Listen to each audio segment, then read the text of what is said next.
Hello everyone. The following is an in-depth review and analysis for the game HuniePop. In it, I will try to cover every single important aspect of the game, meaning spoilers for both gameplay and story are inevitable. It's recommended to play the game yourself before watching this video to avoid any potential spoilers, as well as to get a better understanding of what I'm going to be talking about. With that out of the way, let's get started.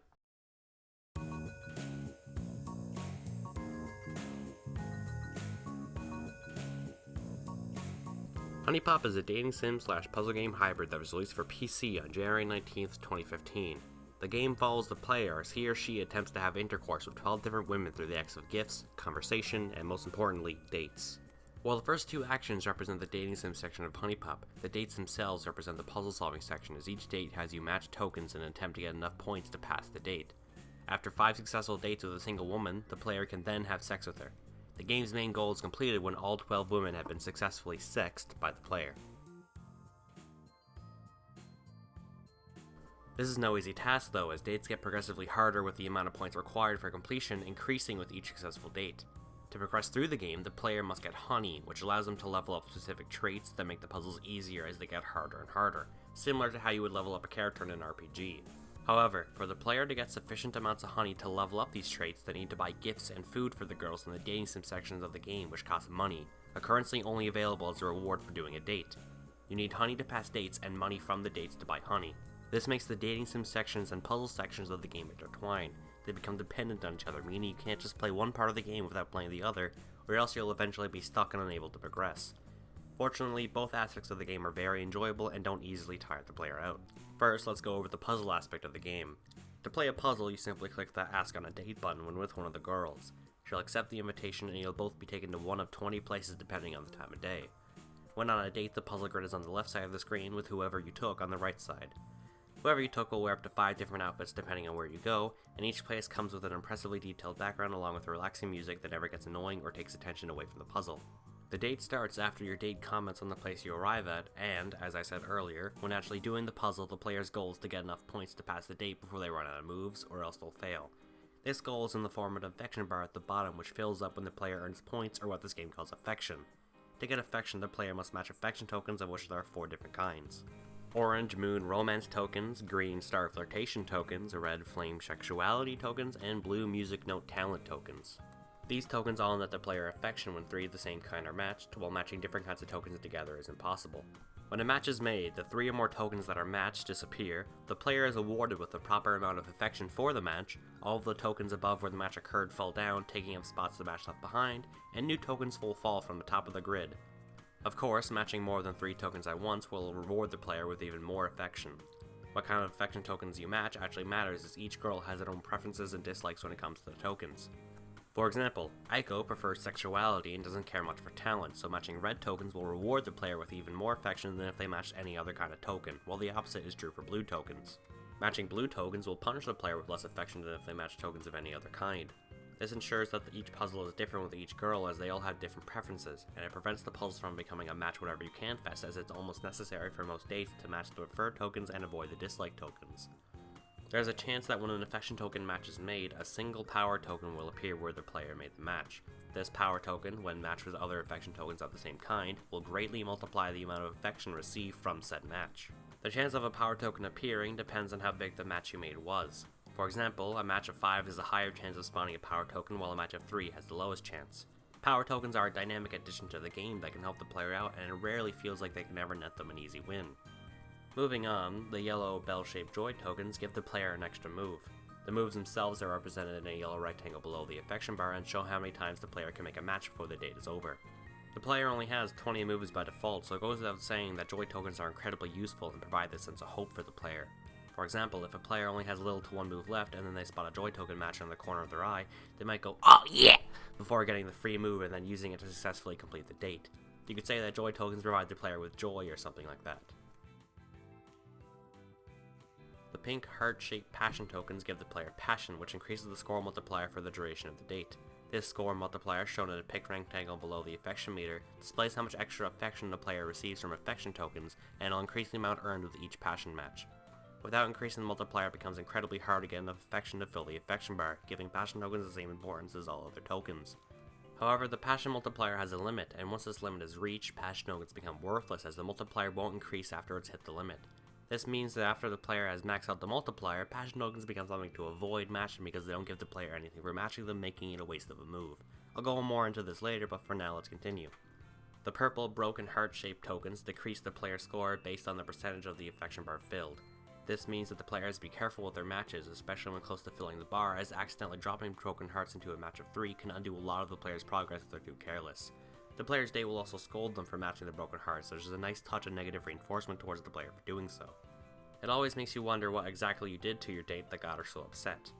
Hypothetically, a player could match broken heart tokens as soon as the date starts because they wouldn't lose any affection for it, but this would just waste moves and make the broken heart tokens pile up on the top half of the grid later in the date. The broken heart tokens are a smart and challenging way to prevent the player from simply making as many matches as they can without any concerns. Lastly, there are light blue tear-shaped sentiment tokens that give the player sentiment. Sentiment is represented in a blue rectangle below the affection bar and simply enables the player to use date gifts. Date gifts are items that can be used when on a date to assist the player. There are 37 available date gifts in the game, although only 6 can be brought on a date at any given time and can be used once each date. Date gifts don't disappear from the player's inventory when used unless the player manually throws them away, meaning the player can use the same date gift on every single date if they choose to do so. This allows for much more freedom in how players choose to use their date gifts. Each date gift is unique with their own design, effects, and sentiment cost. To use a date gift, the player must have enough sentiment to match the cost of using said gift, and then must drag the gift from the inventory onto the date who thanks you for the gift, allowing its effects to take place. The effects of a date gift can range from getting rid of all broken hearts in the puzzle grid to increasing the spawn rate on certain kind of affection tokens. Date gifts are powerful tools that are vital in successfully completing dates, and the ability to bring 6 date gifts on a date allows for a multitude of combo potential. For example, a player could use a date gift that increases the rate of sexuality tokens that will appear on the puzzle grid over time. Then, when enough have fallen, they can use a date gift that consumes all sexuality tokens on the grid, netting the player with a large amount of affection. Date gifts are an incredibly fun part of the game, allowing for more freedom and variety in how the player chooses to take on a puzzle. A problem with the date gifts that I have is that I do feel some of them are slightly overpowered. Take for example the print pumps and the ankle booties. When activated, these gifts reward the player with an extra move and 3 sentiment respectively for the remainder of the date whenever a match of 4 or more is made. This means that if a player on a date activates both these date gifts, then the date becomes much like your mom, incredibly easy. Moderately skilled players are adept at making matches of 4, so when they use these date gifts they can gain plenty of moves and sentiment almost effortlessly. One could argue that this is a good thing, rewarding skilled players for their skill, but the reward for the amount of skill needed to capitalize on these date gifts is too high. It makes dates, especially in the late game, much easier than if the player used any other date gift. Their utility far outweighs the utility of most other date gifts. Normally, the utility of a date gift is determined by the amount of sentiment it costs. Higher costing date gifts have more utility while cheaper ones have less, and although the print pumps have a somewhat appropriate 8 sentiment cost, the ankle booties have the mere sentiment cost of 3. Meaning after 1 sentiment match, the player has the ability to gain 3 sentiment from matches of 4 for the remainder of the date. From there, the player can easily gain enough sentiment to use the print pumps, and now, after only a few moves, the player can sail through the date with no worries, practically already having won the date at this point. I feel the utility of the ankle booties doesn't match its sentiment cost, as its effects can be gained after only 1 move in a date, and its power to let the player gain a large amount of sentiment so quickly is too much. It lets the player almost completely ignore the cost of any other date gift because of how much sentiment they could get. To fix this, both the items could have only worked when the player made matches of 5 instead of 4, or the ankle booties could have rewarded 1 sentiment instead of 3, and of course the sentiment cost would have been adjusted for this. I feel that these items needed a nerf because having overpowered items that make a game so simple it's boring is worse than having items that are a little bit lackluster, especially in a game like HuniePop where the fun is in the challenge of completing a puzzle. I feel like most date gifts manage to strike a balance between overpowered and useless, with the print pumps ankle booties combo being the outlier. One final complaint about the date gift system is the similar functions between some of the date gifts. Take for example the flower and perfume gifts. These gifts respectively consume and increase the spawn rate of one kind of token on the grid. There are a total of 12 different flower and perfume gifts for different tokens.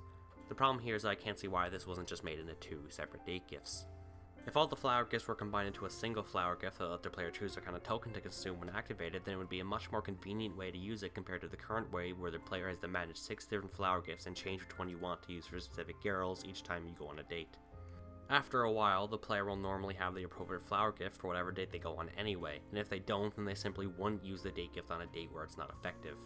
It could be argued that the player would just bring this one date gift on every date, considering how versatile it is. In that case, I would have to say, how is it any different from a player who brings the appropriate kind of flower gift on every single date, except just switches which one they bring depending on the girl they're going on a date with. The power of the date gift wouldn't have changed, it just skips the player having to switch their flowers between every date. I like the theme of the similar date gifts, consumption gifts being flowers, increased spawn rate gifts being perfume and such, but I value the convenience of the player just a little bit more. You could call this a nitpick, and you'd be right. I want to point out any problems I personally have with this game no matter how small, and that means every single problem I have with this game. Keeping this in mind, overall the date gifts are still great fun to experiment with and are an integral part of the game. Continuing on, the sentiment tokens also suffer from the same problem that the passion tokens face. Once the players run out of date gifts to use, then the sentiment tokens become worthless. This means it's possible for the player to have two kinds of worthless tokens on the board, and it feels slightly off having to suddenly avoid these previously useful tokens after they run out of use. It's possible the developer could have given the tokens another property after outliving their usefulness, but this has an abundance of problems on its own: clutter and crutch. If the passion and sentiment tokens gave the player a free move or affection after becoming useless, then there would be too many tokens on the grid that do the same thing, making the dates much less challenging and complex to the point of boredom. I suppose if I had to choose between the tokens remaining useless or gaining another property, I would have to choose the former. The player is most likely doing great in a date if they manage to use all the sentiment and max out the passion multiplier, so I highly doubt making the game easier for them at this point would be more fun than the alternative of just keeping everything the same. So, although the solution to this problem isn't amazing, it was probably the best choice just to leave it as it is. Perhaps the most important factor that differentiates HuniePop from other Match 3 puzzle games is the ability to move tokens anywhere in the X and Y axis. At first glance, you might think that this makes matching tokens easy, and you'd be right, except the developer knew this. Making simple matches of 3 in HuniePop is incredibly easy, but the amount of affection needed to pass a date has been set so high that simply making matches of 3 all the time won't cut it the further you go in the game. I'm confident to say that HuniePop is a challenging game. It's more than just finding the matches to make, it's finding opportunities to make your own potential matches. The freedom of being able to move the tokens in the X and Y axis opens up a lot more possibilities for matches, but it's up to the player to carefully select what matches to make, as it's possible to move other tokens around to the preference of the player.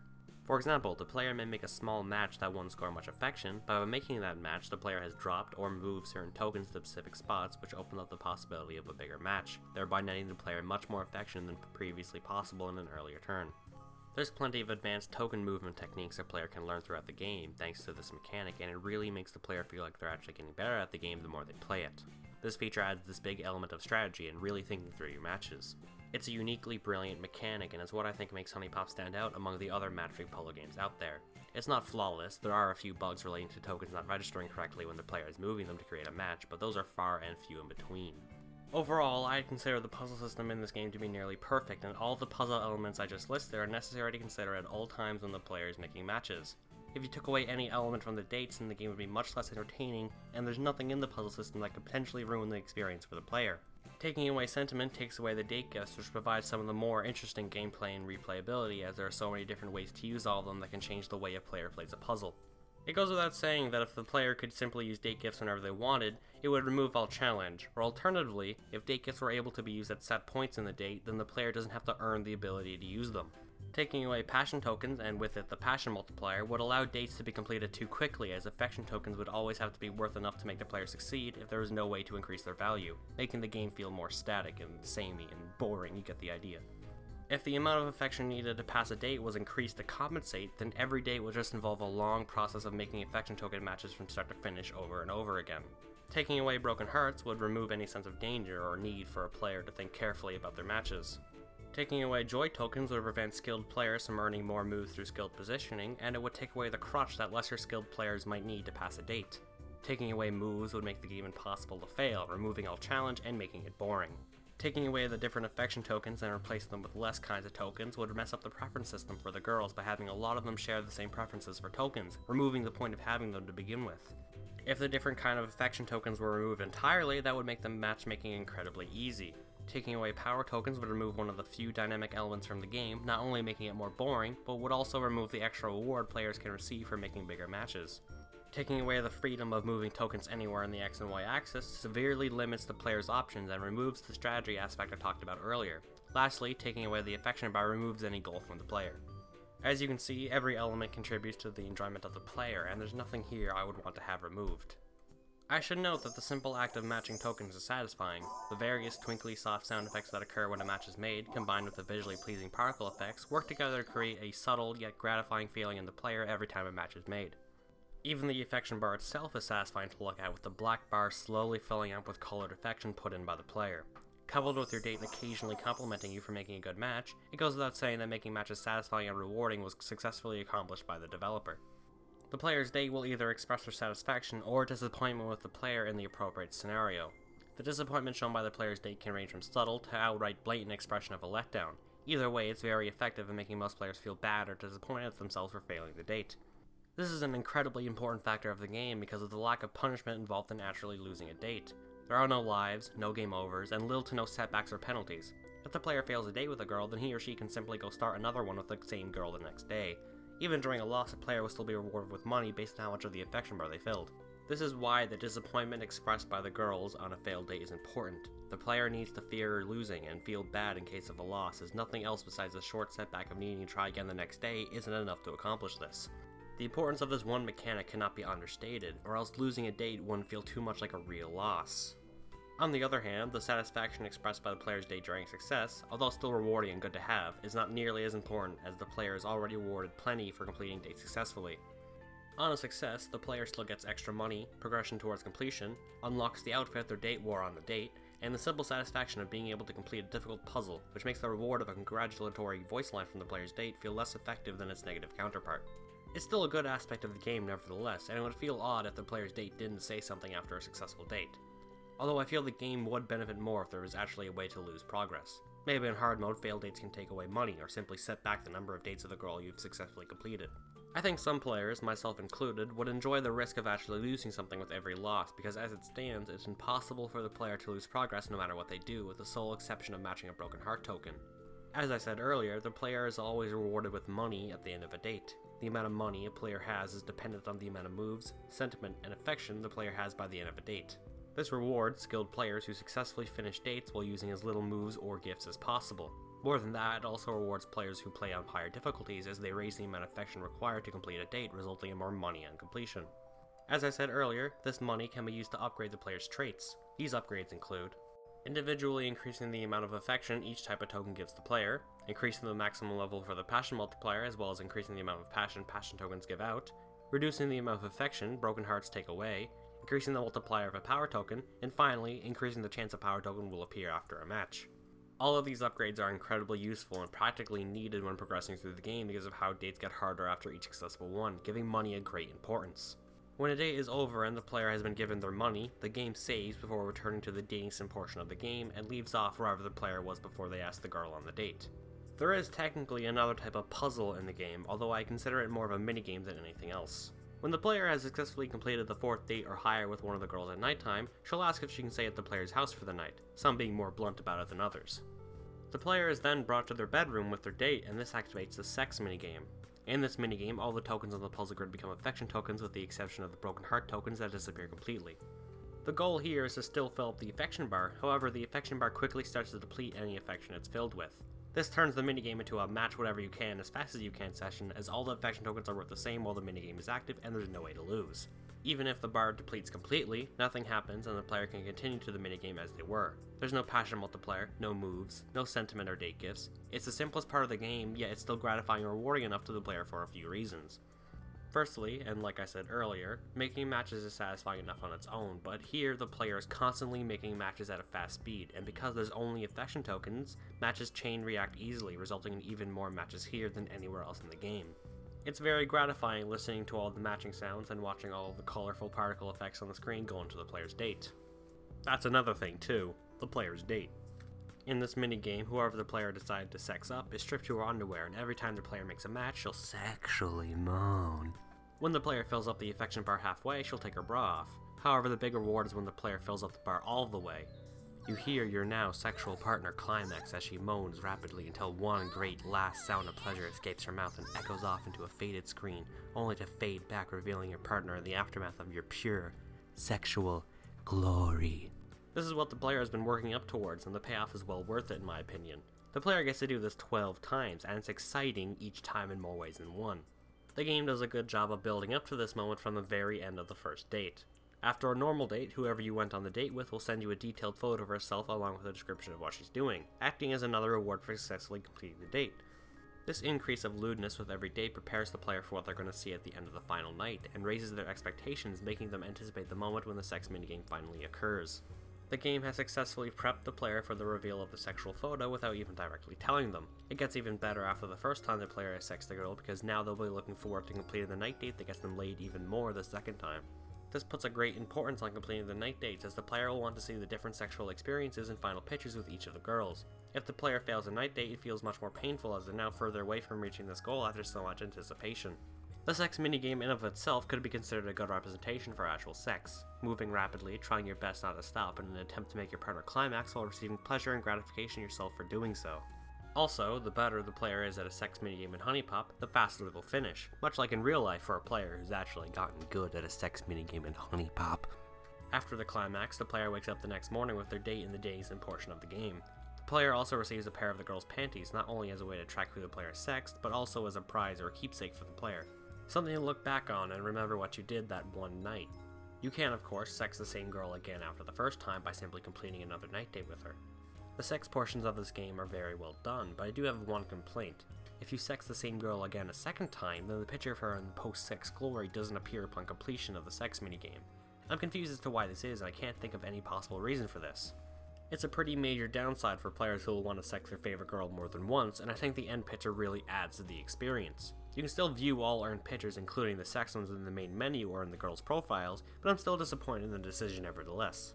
When the player has successfully sexed all 12 girls, they can choose at any time to unlock Alpha mode, where the difficulty is locked to the hard setting and the amount of affection needed to complete a date keeps on increasing with each date indefinitely. The player unlocks this mode by giving all of their collected panties to Kiyu, and if the player chooses not to do so, then the game caps the affection bar limit. It's some entertaining post-content if the player is up to it, or if they want, they can go for the various achievements in the game, which include tasks such as completing a date with 20 moves remaining or sexing all the girls within 18 days. As someone who's gotten all the achievements, I can say that they're entertaining and incredibly challenging ways of going at the game if the player chooses to do so. Overall, the puzzle system in HuniePop is really solid, fun, and so unique that if the game was just the puzzle sections, then I'd still recommend it. It manages to be challenging and relaxing at the same time, and at no point did I ever feel frustrated at this game or blame it for a failure. The little flaws I've mentioned are nothing compared to what this game managed to achieve. It's fun. Now, with the explanation of the puzzle and dating system out of the way, let's move on to the rest of the game. First, let's start off with what the player sees when starting the game for the first time, the title screen.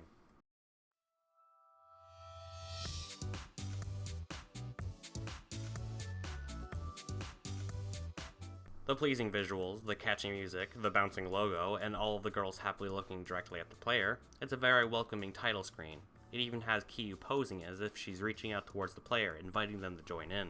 All of the girls' poses on the title screen give the player a broad idea about what kind of person they are. Audrey looks a little snarky, Aiko looks sensually playful, Belly looks cheery, you get the idea. After clicking the title screen, the player can look at the settings, which is something a lot of players do for the first time when playing a game. The settings in the menu are pretty limited, with the only options being volume control, video settings, particle limits, and a full voice or boops settings, which gets rid of the voice acting for boops. I'm not entirely sure why the boops option exists or why anyone would want to get rid of the beautiful voice acting, but it's there if a player wants it. Anyway, now that the player has the settings sorted out, they can then choose one of 4 save files to start on, and the first thing to notice is that you can start as male or female. The only change is in a few dialogue lines in-game, so for the most part, a player will likely forget what they even chose, as it's so unimpactful to the game that you can even change your gender instantly at almost any time.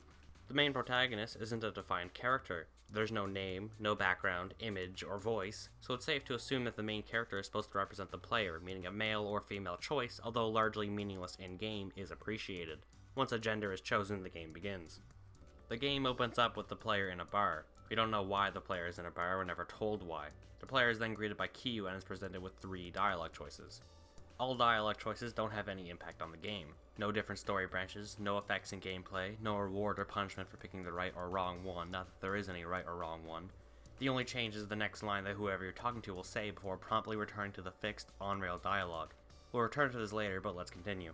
The conversation continues with the player being awkward and socially inept while Kiyu points this out for them. The conversation ends when Kiyu says that she has to go, but will meet up with the player again real soon. Only a few seconds later, and the player is in their bedroom asleep before Kiyu wakes them up looking almost completely different. More meaningless dialogue choices, and Kiyu explains that she's a love fairy who wants to help the player get laid. Then the puzzle tutorial begins, and the player is brought out on a date with Kiyu where she explains the puzzle elements fairly quickly.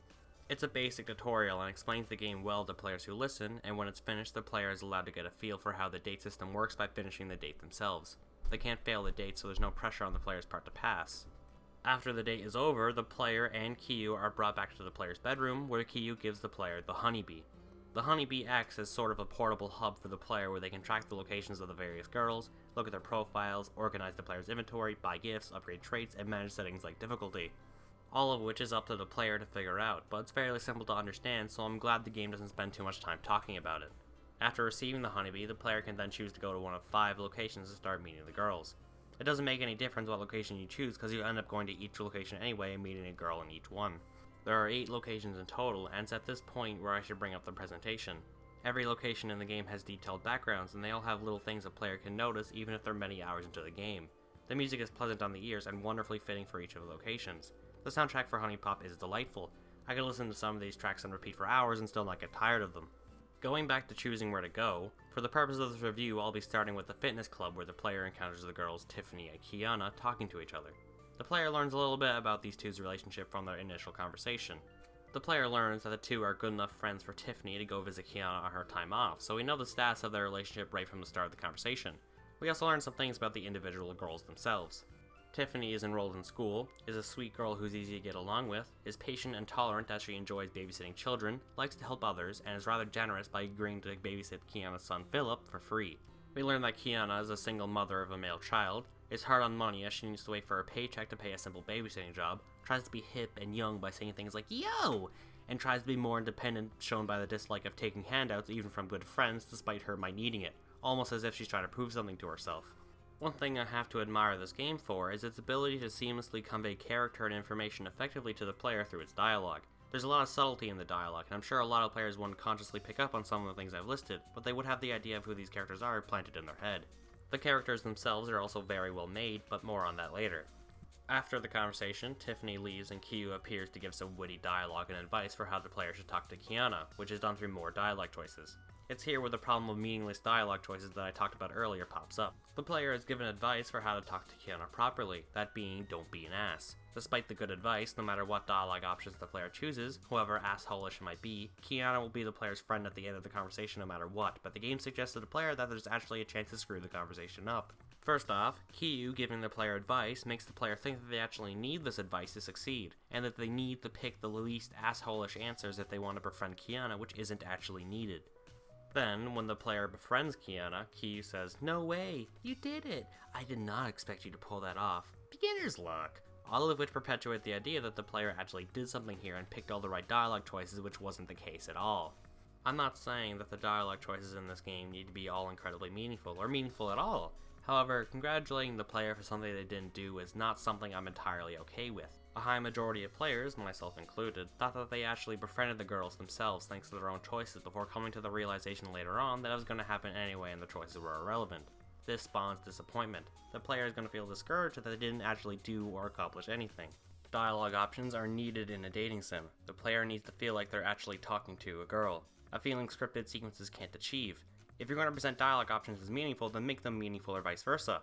Otherwise, don't raise the player's expectations or else you're only setting them up for a depressing realization. Despite the lack of meaning in the dialogue choices, I still love having them for one important reason. The dialogue itself is engaging and feels real.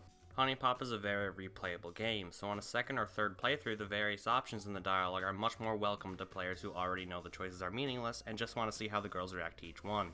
If a player on their first playthrough was somehow informed subtly that their choices don't actually matter or change anything besides some different dialogue, then they would be able to enjoy listening to the crafty dialogue a lot more and not have to stress about choosing the right option or be disappointed at their own unimportance.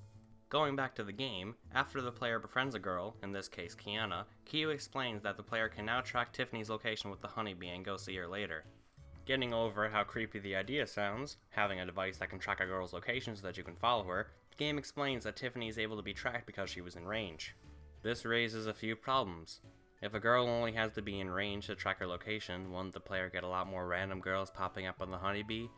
Even like children, babies, old people? What if the player goes on a bus to see one of the girls? Would he be able to track every location of all the women on that bus? Well, if the player is playing as a female, shouldn't the player pop up on the honeybee? Am I overthinking it? Probably, but that's what this review is about. Overthinking things nobody really cares about. Moving on, after the player learns the ability to track girls, Kyu moves off screen and the dating sim menu pops up on the left of Kiana. The dating menu is the thing that'll pop up after the first encounter with every girl for the rest of the game. Most buttons on the dating menu are simply shortcuts to functions on the Honeybee, with the exception of the Ask on a Date button, which starts a date, and the Talk with Her button, which enables the player to talk with the girl they're with while receiving honey for doing so. When talking to a girl, there are 3 different possible conversation topics. You can ask things about her, she can quiz you on things about herself that she's told you, and she can ask you any random question that she feels like asking. In each case, you can only respond once before the conversation ends, and then you'll have to hit the button again if you want to talk to her more. To talk, the player chooses from the standard 3 dialogue choices, but unlike earlier dialogue choices before, the choices the player makes here actually matters, and this fact is communicated clearly to the player. Choosing the wrong option will give the player no honey, and the girl they're talking to will be visibly upset, while choosing the right answer rewards the player with honey and pleases the girl instead. This is a good example of how the meaning of the dialogue choices matches that of the player's expectations. The player knows that whether or not they receive honey is based on whatever answer they choose. The girls all have their own unique responses, and the dialogue options a player can choose from can be quite humorous at times as well. When asking a question about herself, the player can ask 12 different things for each girl: last name, age, education, height, weight, occupation, cup size, birthday, hobby, favorite color, favorite season, and favorite hangout. When the player has already asked one of these questions for the first time, they can still pop up as an option later again when asking more questions.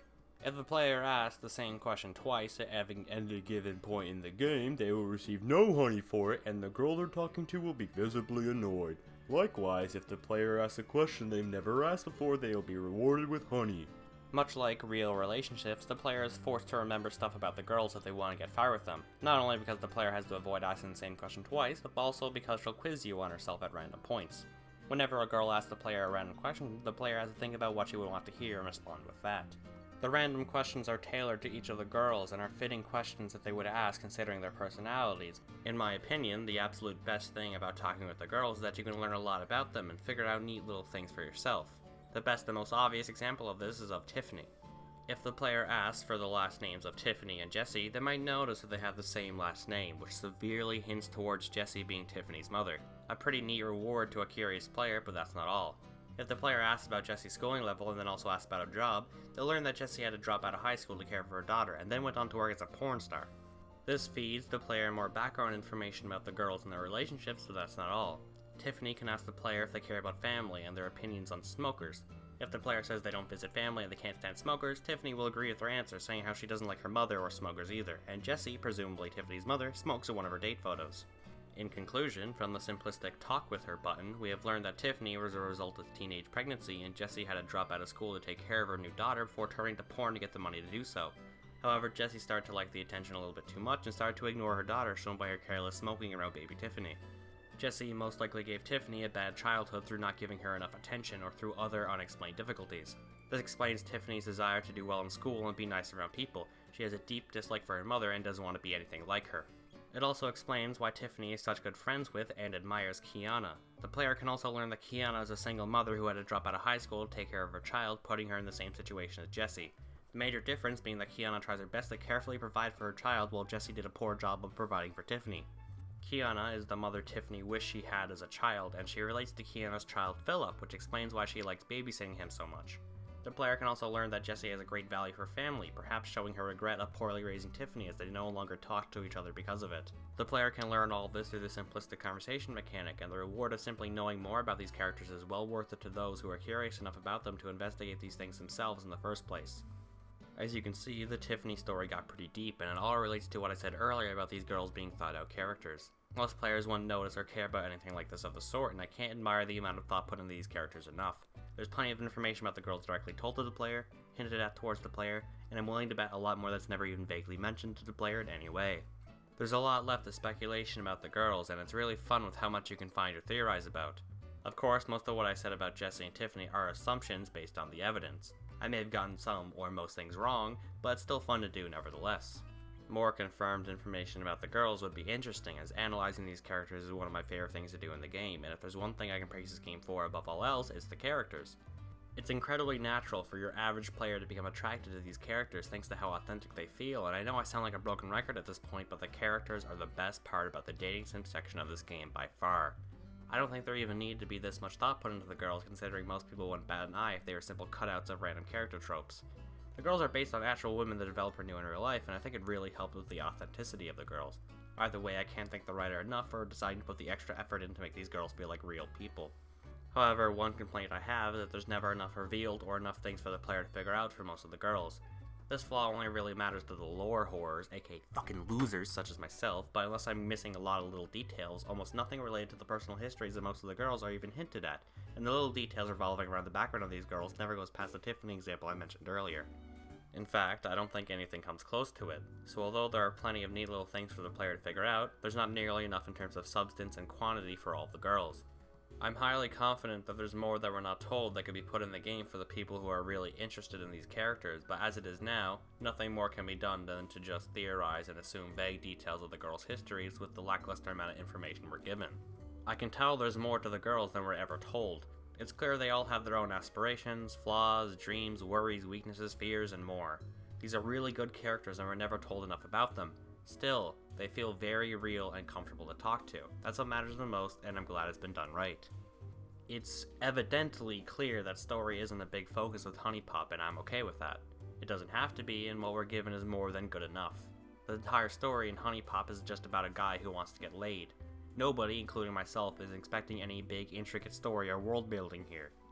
The story is needed to give the player a reason to keep doing what they're doing, and it does its job well. The game doesn't take itself seriously, and neither should the player. Just go on dates, get laid, and have fun doing it. There is some growth with the main character as he or she transforms from an awkward loser who can barely get a word out to a girl into a suave dating machine by the end of the game. There's no real story ending to the game. The player sexes the last girl, Venus, the god of love. Kyu envies the player on their success, and that's about it. The player can keep dating and talking to the girls, but there's no more story to be found, which again is okay. The ending does its job, and, in a way, it matches how the actual skill of the player has grown at this point in the game, going from barely being able to date the regular girls to sexing the gods of love, and it really exemplifies just how far the player has gotten. Of course, the incredible voice acting is where the game really shines. It makes the outstanding characters and writing come alive. The voice actors do a brilliant job of portraying the girls. Each of them sound natural and always in character. I think the voice acting is another high point to bring up in the game, and without it, I don't think I would like this game or the girls nearly as much. The various, appropriate expressions of the girls combined with their near-perfect lip-syncing give the girls this incredibly authentic feel. It can sometimes make you forget that you're just talking to pixels on a screen. Something to mention is that the girls never change poses no matter what. The poses are all great and wonderfully fit their characters, but it becomes a little jarring to think about once realized. They just stand there and blink no matter what. They don't move slightly or breathe a little. It's a bit freaky to think about, but it's not anywhere close to a major issue. I don't think the average player is going to notice or care about something like this. Despite my praise, there are a few problems with the talking system. Obviously, there's a limited number of questions a girl can ask the player, and what kind of conversation that she brings up is randomized, meaning a girl can ask the same question more than once. In fact, if a player has talked to a single girl enough, she can only ask questions or quiz the player on things that they've already talked about, and it becomes boring talking to the girls once this happens. It becomes an even bigger problem when you realize that a player would normally pick a favorite girl and talk to her the most, meaning this problem can appear early as halfway into the game. I know from personal experience that I knew all of the answers to Audrey's questions by heart before I finished the game for the first time, and it made talking to her feel much more lifeless. It gets even worse when a player has played long enough to remember the traits of all the girls to a note, and the girls don't stop quizzing. If you want to see the random conversations the girls can bring up, it becomes difficult because of how often they quiz you. The quizzing system works great for first or second time players. However, after being quizzed so many times, it just gets annoying. It's a system that inherently gets worse the more you play the game because it gets tedious answering the same questions over and over again. The difference between girls asking repeated quiz questions and repeated random conversations is that every girl quizzes you on the same thing about herself, weight, height, birthday, etc. But the random conversation that every individual girl can bring up are unique to that specific girl. This means that the player is going to be asked the same questions over and over again no matter what girl they go to, while the random conversations are guaranteed to be different questions with each girl. I can say that I've been quizzed by the girls so many more times than I've been asked questions about a random topic that I haven't even heard all of the random conversation topics in my 80 plus hours of gameplay. Simply put, for long-time players like me, the quizzing system is annoying, while for your normal-time players, it's a neat, fun little way to get the player to remember things about the girls. Another thing is that it's also possible to ask a question about a girl and then be quizzed on that question in the very next conversation, which feels fairly awkward. Also, some girls will be amazed if you can remember even the most obvious things about her. For example, Jessie will sometimes be impressed that you remember the size of her tits, something I don't think is deserving of such praise, especially when everyone she meets would most likely remember the size of her tits. Things like this break immersion and remind the player that they're just talking to what is essentially an RNG robot with scripted responses instead of a girl. Other than these flaws, the conversation system is fairly solid. I can only ask that the girls talked about more varied, interesting, and informational things, that the flaws in the quiz system were fixed, and lastly, I'd ask that the game encourage the player to constantly talk to different girls. The game technically already does encourage the player to talk to different girls through the hunger bar. Each girl starts off with 6 out of 12 possible hunger points in the hunger bar, and to do any action with a girl she needs to have at least 1 hunger point, but the only way to deplete the bar is through talking to a girl, in which it'll take away 2 hunger points. This stops the player from indefinitely talking to the same girl and quickly grinding honey because they'll have to visit the other girls. The player can only visit 4 girls every day, and the hunger bar resets every morning. An issue is that the player will most likely visit their favorite girl at least once on most days, with 3 other random girls throughout the same day, and because of this, the player can still know everything about a single girl fairly early in the game. I suppose it can't really be helped, because simply stopping the player from visiting the same girl too much, or rewarding the player with less honey for doing so would feel too imposing. Something to note is that if you go on a date with a girl, you'll start off with more moves if she has more than 6 hunger points. The more filled the hunger bar is, the more moves the player will receive, up to a max of 4 extra moves. This acts as more encouragement to keep buying food for the girls. To refill the hunger bar, you need to buy food from the shop. In the shop, foods that the girl you're talking to likes will be marked with a star, so you don't have to constantly remember or check what girl likes what. Everything in the shop costs money, and there's a limited amount of random things to buy every day, which makes it impossible to grind for honey.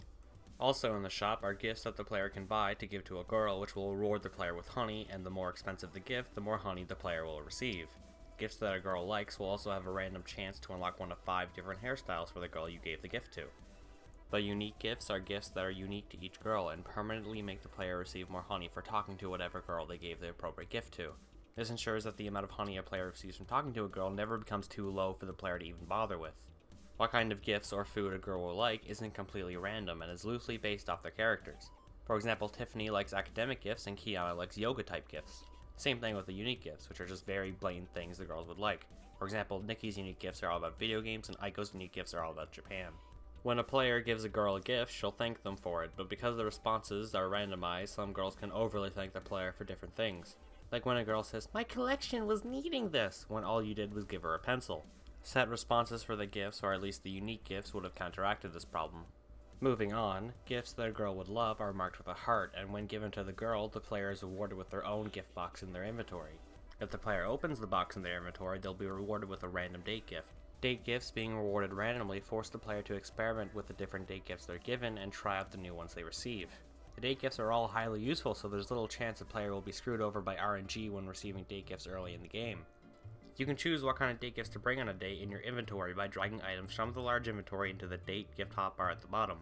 Any gifts or food the player buys is normally sent straight to the gifts and food hotbar, but if that hotbar is full, then it goes into the player's inventory where they can move regular gifts/food into the gifts and food hotbar later when it's not full. The player can switch between the 2 different hotbars by clicking the arrows right above it in their inventory. I have one gripe with the inventory system. The player only has 30 slots in their inventory. If I wanted to make a collection of all the date gifts and panties of the girls, I wouldn't be able to because the inventory is too small. If the player wants to collect all the items in the game, they should be able to do so, and I cannot see why this isn't an option. The inventory limit is arbitrary and annoying. There's a trash can for unwanted items so you're not stuck with them, but this problem could also be solved with a second page added to the inventory. It's such a noticeable downside that I can't see why it wasn't fixed unless I'm missing something really obvious here. There's also a second meter for the girls called the Intoxication Meter. The Intoxication Meter has 0 points by default and can only be filled through drinks bought in the shop. The amount of intoxication points a drink will give a girl depends on the cost of the drink and her alcohol tolerance. Some girls will only drink in certain times or at certain places. For example, Audrey will drink on the university campus while Tiffany will not. However, Audrey has a higher alcohol tolerance than Tiffany, meaning that although Audrey's more free on when to drink, it takes more drinks to get her fully intoxicated than Tiffany. It's a convenience versus cost type of thing, and when intoxicated, a girl gives the player more honey for giving gifts or talking to her. A downside to the Intoxication Meter is that it doesn't do anything else. You can get a girl absolutely hammered and she won't look or act any different. She acts the same way as she does sober, and it just doesn't feel right when the only indication that a girl is drunk is the Intoxication Meter. It would be cool if a girl has a chance of saying more revealing, interesting, or stupid things when talking to her if she was drunk. Making the girl actually look like she's had a few drinks would help as well, and it seems like a missed opportunity for players who want to go out drinking with their favorite girl. Really, the potential for the Intoxication Meter is fairly high, so it's a shame it's not utilized that well. Intoxication also makes the player start off with more sentiment when on a date, and if a player gives a girl her favorite drink, it'll reward them with more honey. The player can find out a girl's favorite drink through a profile. In the Honeybee, the player can look at all the girls' profiles, which displays all the information the player has about a girl. In every girl's profile, it shows her hunger and intoxication bar, the amount of dates completed with her most and least desired trait, favorite food, the different kinds of gifts she likes, her favorite drink, alcohol tolerance, personal details, gifts that she has or doesn't have, her different haircuts, outfits, and finally her different date photos that the player has unlocked. This menu is very informative to the player and can be opened at any time to see any information a player would want, with the exception of when a girl is quizzing you about herself, because that would be cheating. Post-game, the profile page can be used to buy any gift with a large amount of honey to help get the 100% completion rate instead of relying on RNG from the shop. This gives honey a use after the player has maxed out all of their traits. The Honeybee can also receive messages from the various girls along with the date photos after a date. This messaging system is also where Kiyu occasionally sends the player information about some of the game mechanics, but that's just about it. Like a lot of things in the game, I feel like the messaging system could have been utilized more. Maybe the girls could text the player about the things that happened in their day, or perhaps a girl could send the player an invitation to hang out with her and her friends, or a girl might message the player saying that she needs a specific item. I can see the messaging system being utilized just a little bit more, but for now it's fairly forgettable. This is mostly because the player will practically never need to click on the messages tab on their Honeybee. Even if the player has completed the game and received all the messages possible, they wouldn't be able to look over them all because for some reason the older messages are just gone. It seemed like the messaging system was just a believable way for players to receive date photos and non-intrusive tutorials from Kiyu. The messaging system isn't the worst example of something being underutilized. Throughout the entire game, the player can see what day it is, the numerical date, and if it's morning, afternoon, evening, or nighttime. In one day, the player can visit 4 girls, with each girl taking up an entire time slot, meaning knowing the relative time of day has some importance. On the other hand, knowing the day of the week or specific date has no use or importance, as there's nothing in the game relating to this information. It could be a way to track how long the player has been playing the game, but the date resets every month and there's no information given about the month or year, making it impossible for a long-time player to see exactly how many day cycles they went through. The numerical date system could be given some use if certain events happened on certain days, if there was a deadline to do a specific task by a certain day, or even having seasonal changes on the backgrounds, music, or what kind of outfits the girls will wear, but for now the system has absolutely no use and has no reason to be in the game. The different haircuts and styles the player unlocks for the girls can be set through their profile page in the Honeybee. A player can customize a girl to their liking, making it feel more personalized to themselves, or randomize what a girl will wear each time the player visits her. The ability to choose a girl's fashion is a very nice addition, however some outfits and hairstyles are clearly meant to be matched up together. Now this might just be me, but I never like making the girls wear the matching outfits, as I want the girls to feel more personalized for myself and not set to any one of 4 preset looks. Don't get me wrong, all the outfits and hairstyles look great together in any mix or match, but there are some players who just refuse to use the styles that were made to go together. This really isn't an issue with the game, it's just something to note about the weirder players like myself. Anyway, going all the way back to Kiana, once the player has done any of the things I've mentioned with the dating menu, they can then move on to the next girl in the Honeybee using the Girl Finder, and in our case we move on to Tiffany. The player follows Tiffany to the university campus where we see her and her university professor, Aiko, talking about schoolwork. This is the same process that occurred with Kiana. The two talk, we learn a little bit about their characters, one of them leaves, Kiyu intrudes giving delightful commentary, we do some dialogue options with the remaining girl, then the dating menu pops up and the cycle repeats itself. The cycle ends once we visited all the locations and met all the girls. In our case, we end off on the dating menu with Audrey. At this early point in the game, the player has met all of the girls and will have noticed how diverse they all are. I'm not just talking about racial diversity either, all of the girls are incredibly unique in their character with their own diverse way of thinking, talking, beliefs, and personality. The girls are separate enough from each other that there's someone here for everyone. This character diversity is important because if a player doesn't like a particular girl, then it's guaranteed that there's still a chance they'll like any of the other ones because of how different all of the girls are. Back to Audrey, once the cycle is ended, the player can then choose to go see any one of the girls and interact with them through the dating menu again, but that's about it. We never see any of the girls interact again with the exception of Kiyu and the hidden characters. The hidden characters themselves are extra girls you can unlock through doing specific tasks, and although they are rather fun and still feel just as legitimate to talk to as any of the other girls, they don't have near the amount of depth the other girls have with the exception of Kiyu.